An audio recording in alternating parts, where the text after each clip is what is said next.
നമസ്കാരം. വേദാംഗ ജ്യോതിഷത്തിലെ അമൂല്യമായ അറിവുകളും ആധ്യാത്മിക ജ്ഞാന ഉപദേശങ്ങളും പകർന്നു തരുന്ന പ്രശാന്തം ആസ്ട്രോ ചാനലിലേക്ക് ഏവർക്കും സ്വാഗതം. ഈ ചാനൽ ഇതുവരെയും സബ്സ്ക്രൈബ് ചെയ്യാത്തവർ ഇപ്പോൾ തന്നെ സബ്സ്ക്രൈബ് ചെയ്യുക. നോട്ടിഫിക്കേഷൻ ലഭിക്കുന്നതിനായി ബെൽ ബട്ടൺ അമർത്തുമല്ലോ. ഒപ്പം ചാനൽ ലൈക്ക് ചെയ്യുക, ഷെയർ ചെയ്യുക, കമൻറ്റ് ചെയ്യുക. കൊല്ലവർഷം 1200 ആണ്ടിലെ കന്നി സംക്രമം ചതയം നക്ഷത്രത്തിലാണ്. കന്നി 1-ാം തീയതിയിലെ ഗ്രഹനില അനുസരിച്ച് എടവം രാശിയിൽ സർവേശ്വരകാരകനായ വ്യാഴവും, മിഥുനത്തിൽ കുജനും, ചിങ്ങം രാശിയിൽ ബുധനും, കന്നിയിൽ ആദിത്യനും ശുക്രനും കേതുവും, ധനുരാശിയിൽ ഗുളികനും, കുംഭത്തിൽ ചന്ദ്രനും ശനിയും, മീനം രാശിയിൽ രാഹുവും സ്ഥിതി ചെയ്യുന്നു. അവിട്ടം നക്ഷത്രത്തിൽ ജനിച്ചവർക്ക് കന്നിമാസം ഗുണദോഷ സമ്മിശ്രമായിരിക്കും. ഇവർക്ക് കർമ്മമേഖലയിൽ കാര്യങ്ങൾ അനുകൂലമായിരിക്കും. ജോലിസ്ഥലത്ത് സഹപ്രവർത്തകരുടെ സഹകരണം നേടിയെടുക്കുവാൻ ഇവർ പരിശ്രമിക്കേണ്ടതാണ്. ജോലിയിൽ കൃത്യനിഷ്ഠതയും അച്ചടക്കവും പാലിക്കുവാൻ പ്രത്യേകം ശ്രദ്ധിക്കേണ്ടതുമാണ്. ജോലിസ്ഥലത്തുള്ള അനാവശ്യ ഇടപെടലുകളും ഭാഷണങ്ങളും ഒഴിവാക്കി മുന്നോട്ട് നീങ്ങുവാൻ പ്രത്യേകം ശ്രദ്ധിക്കേണ്ടതാണ്.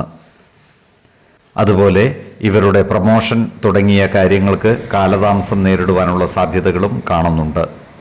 പ്രമോഷന് അർഹതയുള്ളവർ മേലധികാരികളെ കണ്ട് പ്രമോഷനുമായി ബന്ധപ്പെട്ട കാര്യങ്ങൾ വേഗത്തിലാക്കുവാൻ പരിശ്രമിക്കേണ്ടതാണ്. ഈ നക്ഷത്രക്കാർക്ക് ചില കാര്യങ്ങളിൽ ഉറച്ച തീരുമാനമെടുക്കുവാൻ സാധിക്കാതെ വരുന്നതാണ്. ഇത്തരം സന്ദർഭങ്ങളിൽ സമചിത്തതയോടെയും ശാന്തതയോടെയും ആത്മവിശ്വാസം ചോർന്നു പോകാതെ ഉചിത തീരുമാനമെടുക്കുവാൻ ശ്രദ്ധിക്കേണ്ടതുമാണ്. ഇത്തരം തീരുമാനങ്ങൾക്ക് വിദഗ്ധ ഉപദേശം തേടുന്നതും ഗുണകരമായിരിക്കും. ഈ നക്ഷത്രക്കാരായ മകരക്കൂറുകാർക്ക് സാമ്പത്തിക അഭിവൃദ്ധിയും കുടുംബ സുഖവും ഉണ്ടാകുന്നതാണ്. ഇവർക്ക് പുതിയ ജോലിയിൽ പ്രവേശിക്കുവാൻ അവസരമുണ്ടാകുന്നതുമാണ്. ഇവരുടെ ബിസിനസ് അഭിവൃദ്ധിപ്പെടുന്നതുമാണ്. എന്നാൽ ഈ നക്ഷത്രക്കാരായ കുംഭക്കൂറുകാർക്ക് സാമ്പത്തിക ചിലവുകൾ വർദ്ധിക്കുന്നതാണ്. ബിസിനസ് പാർട്ട്ണർഷിപ്പുകൾ ഒഴിവാക്കുവാനുള്ള സാധ്യതകളും കാണുന്നുണ്ട്. അപ്രതീക്ഷിതമായ ചില കാര്യങ്ങളിൽ ഇവർക്ക് മനോവിഷമം വന്നു ചേരുവാനുള്ള സാധ്യതകളുമുണ്ട്. ഇത്തരം സന്ദർഭങ്ങളിൽ ആത്മവിശ്വാസത്തോടെ പ്രശ്നങ്ങളെ അതിജീവിക്കുവാൻ പരിശ്രമിക്കേണ്ടതുമാണ്. ഈ നക്ഷത്രക്കാർ ആരോഗ്യകാര്യങ്ങളിൽ ഒരു പ്രത്യേക ശ്രദ്ധ പുലർത്തുന്നത് ഗുണകരമായിരിക്കും. 3, 12, 20 തീയതികൾ അനുകൂലമാണ്. ഈ നക്ഷത്രക്കാർ ജനിച്ച സമയത്തെ അടിസ്ഥാനമാക്കിയുള്ള ജാതകത്തിലെ ലഗ്ന രാശിയുടെയും ലഗ്ന അധിപന്റെയും സ്ഥിതിയും ശുഭ പാപ ഭാവങ്ങളുടെ സ്ഥിതിയും ഓരോ രാശിയിലെയും ഗ്രഹങ്ങളുടെ സ്ഥിതിയും അനുസരിച്ച് ഇവരുടെ പൊതുഫലത്തിൽ ഏറ്റക്കുറച്ചിലുകൾ ഉണ്ടാകുവാനിടയുണ്ട്. കുടുംബ ദേവതകളെയും ഇഷ്ട ദേവതകളെയും ഉപാസിക്കുന്നത് ഇവർക്ക് ആയുരാരോഗ്യ സൗഖ്യമേകും.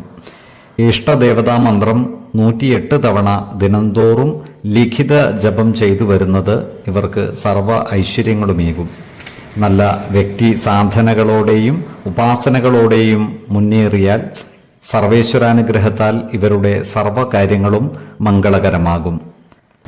നന്ദി, നമസ്കാരം. ജ്യോതിഷരത്നം പ്രശാന്ത് കണ്ണോം.